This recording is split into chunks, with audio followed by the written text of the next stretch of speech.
Welcome back to another edition of the Prospect Profile. This is a mini-series we do here within the Reds franchise, where we go over top prospects from AA Chattanooga up to AAA Louisville. Last time we were in AAA to go over outfield prospect Alfonso Valdez, and this time we're going to be going back down to AA Chattanooga to go over Andres Lozano.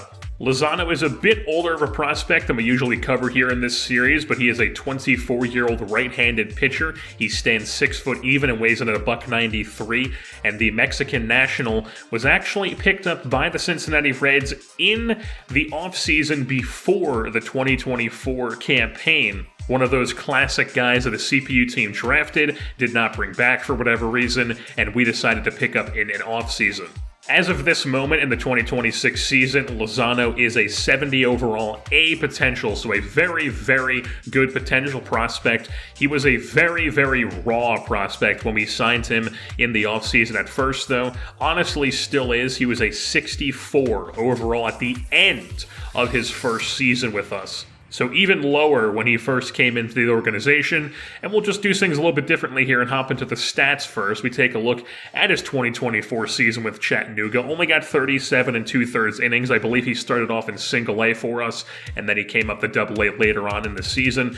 Ended up having a 6.51 ERA, a 5.52 FIP, and a 7 K per 9. So not a great showing in 37 2/3. Then the next season in double A in 2025 had 119 innings pitched, a 6 ERA, but a 3.44 FIP, which is much improved, obviously, and bumped his K rate up to 9 K per 9.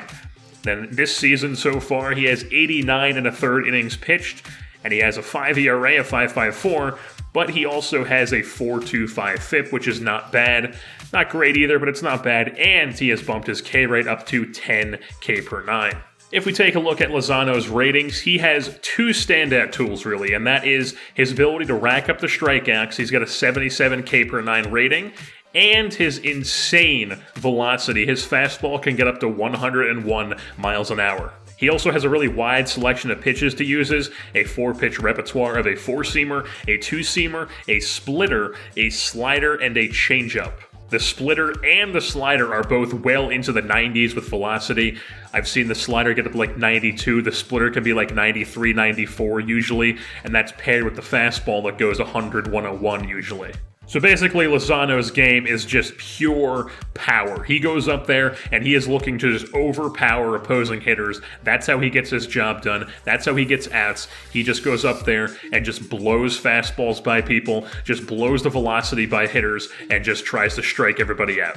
I would ideally like to see the changeup get a bit better, or even the splitter work more as a ground ball pitch, just more of a off-speed pitch to work in there to get hitters off balance, and just be a more all-around pitcher rather than just relying on blowing the fastball and getting the velocity past people, which can work in the lower minors, but once you get to the big leagues, you're obviously going to need more pitches than just having just the fastball. If he's going to stick in the rotation, that is for sure.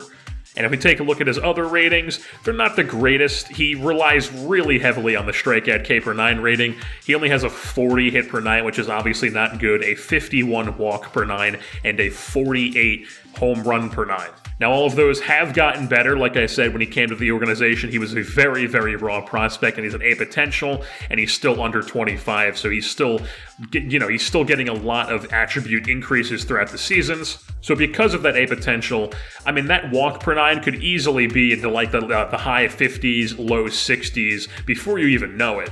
And obviously, he's not going to be like DeAndre Foster for us, but he's definitely a guy who can limit walks at least a decent amount. He's not going to be a guy who's, getting like a 9 walk per 9 rate or something. But that does bring me to Andres Lozano's future in the organization, and I am thinking that the best plan for him just overall might be to move to the bullpen rather than sticking in the rotation long term, especially with the amount of good potential starting pitchers that are in this organization. We already see at the major league level where Chase Petty could absolutely start, but he is a part of our bullpen because we have such a good rotation at the moment. So I would say that's definitely Lozano's best shot to get to the big leagues, is becoming a reliever. And he's definitely going to be debuting a little bit later than players normally do, maybe 25, which would be next season, probably more so ready to be like 26. Next season, maybe not so much, maybe a little bit later on to the next season. but like 25, 26 is when I would expect him to debut. And then obviously with the bullpen, the guy throws 101 miles an hour with like a really hard 90 mile an hour, like a 92 mile an hour slider to pair with it, like a 94 mile an hour splitter. He's got a two-seamer that's even really hard. I mean, that all really plays in the bullpen, so absolutely a good spot for him. And honestly, serious velocity is kind of becoming an identity to our pitching staff here in Cincinnati. Obviously, we've got Hunter Green, DeAndre Foster can get it up there up to 100. We've got Chase Petty who can get up to 100. And then we've also got Liam Hendricks on the team this season, who is a noted velocity guy. Obviously, just going to be like a one-year thing, but still a part of our identity at the big league level. And then, of course, Dylan Coleman is also a part of our big league bullpen. Add Lozano to that mix, we've got ourselves a bunch of really hard throwers on our pitching staff. But with that being said, that's going to wrap things up here for this edition of the Prospect Profile of Mexican right-handed pitcher Andres Lozano. I've been your host, Jersey Born, and I am saying, House of the Dragon, baby!